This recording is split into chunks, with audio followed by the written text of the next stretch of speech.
Hola, soy Jeronimodecarmen y hoy os traigo este himno del Real Madrid, que me lo habéis pedido muchos.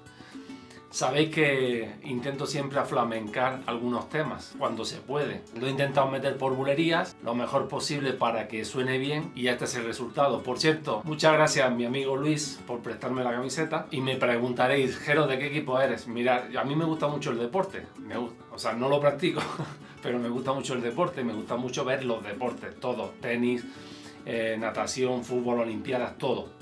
El fútbol me gusta mucho. A mí me gusta España y la selección española y no soy anti nadie. Me gusta ver el fútbol y partidos del Barça, del Madrid, del Sevilla, del Betis, del Atlético de Madrid, del Atlético de Bilbao, de todos los equipos, del Villarreal, el que me digáis me gusta, del Granada, de mi tierra, todos me gustan. Sobre todo ver los partidos, los derbis, los clásicos y todo eso me gusta mucho. Espero que os guste mucho este himno que hice del Madrid por bulería con guitarra flamenca. ¡Vamos!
Recuerda que soy Jeronimodecarmen y no olvides comentar, darle like y suscribirte a mi canal. El proyecto nuevo ya está muy caliente, estar atentos que ya mismo sale. Muchas gracias y nos vemos en el siguiente vídeo.